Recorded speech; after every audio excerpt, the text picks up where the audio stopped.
카드 연체가 2조를 돌파했답니다.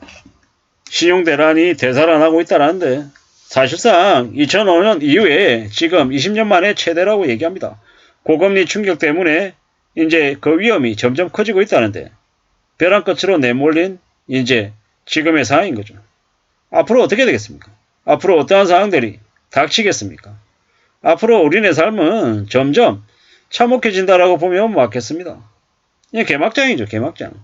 정부라고 하는 것이 빚을 계속 내게끔 부추겨서 빚내서 집 사고 빚내서 주식하고 빚내서 코인하고 빚내서 소비를 하라고 계속 조장을 해왔습니다. 뭐 그러다 보니까 지금 와가지고 뭡니까? 이제 궁지에 내몰린 겁니다. 빚은 많은데 금리는 오르고 이제 사람들이 한강으로 가는 것 말고는 길이 있겠냐라는 겁니다. 소득도 없는데 대출을 받게 해줬던 게 기존의 문재인 정부 시절에 있었던 일입니다. 그런 쓰레기 같은 짓거리들이 지금 이제 부메랑처럼 되돌아오는 거죠. 어처구니가 없습니다. 청년들 3천만 원, 5천만 원도 갚아본 기억이 없는 청년들에게 전자금 대출을 최대 7억까지 해줬습니다. 어떻게 되겠습니까? 그들이 괜찮겠냐고요.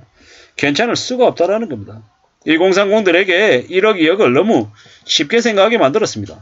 1억은요. 보통 사람들이 10년을 노력해도 만들지 못하는 돈입니다. 그렇게 엄청난 돈인데 너무 쉽게 10억, 20억을 떠들어댔으니 청년들이 간이 배밖에 나온 거죠. 이러다 보니까 이제 나라가 점점 더 엉망이 되어가고 있는데 뭐라고 얘기합니까? 지금 정부는 아직 위기가 터지지 않았기 때문에 위기는 안 오고 괜찮다. 잘 관리가 되고 있다라고 얘기합니다. 근데 현실은요. 원리금이나 이자나 납부 유예를 계속했단 말이에요. 우리가 잘 알고 있는 자영업 부채가 얼마입니까? 그 자영업 대출도 원금하고 이자까지 납부 유예를 무기한으로 해놨어요. 근데도 자영업자들이 못 버티겠다고 하나씩 둘씩 두 손 두 발을 들고 있는 게 지금의 상황이죠. 참 어처구니가 없습니다. 경제적인 관념을 잘 모르는 2030들에게 사실상 정부가 사기쳐가지고 전자금 대출받게 하고 주택담보대출받게 하고 뭐 그런 와중에 전세 사기 당하게 만들고 판을 깔아줬고 이게 이제 최근에 계속 있어왔던 일이다라는 겁니다. 지금 선거 2024년 4월 10일 총선 전까지 계속 막으려고 하는데 여기저기에서 막 터지고 있는 게 지금의 저 뉴스 중에 뉴스가 아닌가라고 생각합니다. 앞으로 어떻게 됩니까? 앞으로 투자란 얘기 들으면 그걸 받아들여야 됩니까? 받아들이지 말아야 됩니까? 아예 그냥 개소리다라고 생각하고 그냥 무시해야 되는 거죠. 절대로 그런 얘기에 넘어가면 안 된다라는 겁니다. 지금요. 한국은행이 기준금리 인상을 안 해도 시중금리는 계속 오르고 있는 상황입니다. 게다가 2024년 5월달에 경기대응 완충작업을 정립하고 24년 말에 가계대응 완충작업을 정립하고 스트레스 DSR 실행하면요.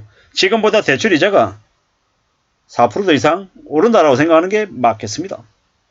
아니 은행들이 1% 그리고 뭐 혹은 2.5% 올리는데 뭘 뭐 시중금리가 4%까지 올라가냐라고 생각하면 바보다라는 겁니다.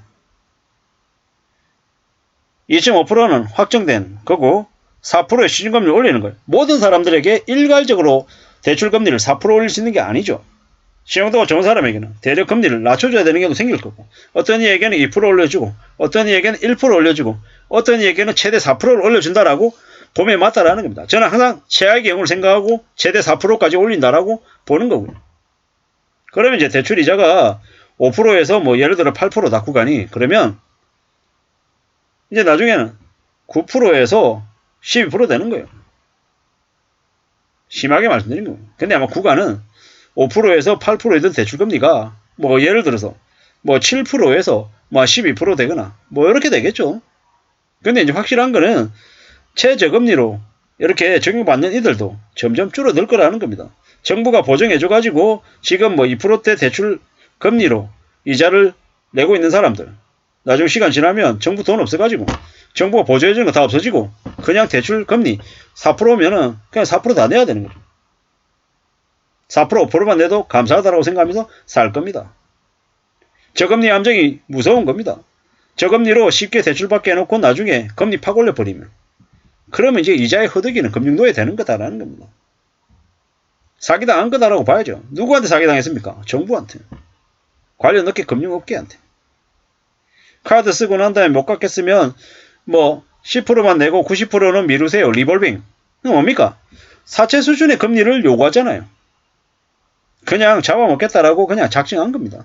근데 그거마저도 못 갖고 뒤로 밀리면요. 그럼 끝나는 거죠.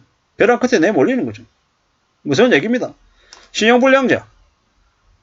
20년 전에 수백만 명의 신용불량자가 생겼고 금융시장에 상처를 남겼던 카드 대란. 이게 이제 앞으로 또 더 심하게 벌어진다라고 보면 맞다라는 겁니다. 참 무서운 얘기입니다. 이런 상황인데도 여전히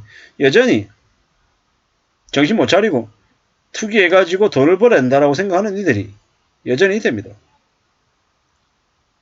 연체 금액이 폭증했습니다. 폭증. 2024년에서 2026년에 수백만 명의 신용불량자가 생겼던 카드 대란이 재현되고 있다라고 보면 맞습니다. 앞으로요. 빚내면 죽는다라는 겁니다. 빚내고도 별일 없다. 이런 얘기는 믿으면 안 됩니다. 빚이 많고 금리 오르고 감당 못하면 어떻게 된다? 알아서 한강으로 간다. 앞으로 정말 대충격적인 일들이 벌어질 거다라는 겁니다. 부동산 시장에서 3억, 5억, 7억을 쉽게 빌리는 게 제정신이 아니었던 겁니다. 근데 그것 때문에 이자와 원금 갚는 게 감당이 안 되다 보니까 생활비로 쓸 돈이 없죠. 생활비로 쓸 돈이 없다 보니까 신용카드 쓰고 신용카드 쓰다가도 돌려막기 하다가 안 되니까 연체하고 궁지에 몰리는 겁니다. 저러다가 나중에 어느 시점 되면 어떻게 됩니까? 나와버리겠죠. 나와버린다라는 겁니다.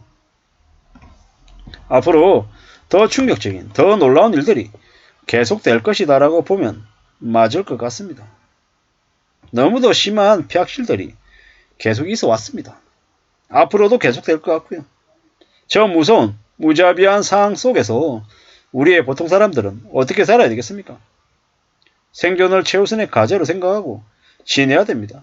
그거 말고는 길이 없다라고 보면 거의 맞겠습니다. 정말로 생존을 최우선의 과제로 생각하고 사는 것 말고는 다른 그 무언가도 믿어서는 안 됩니다.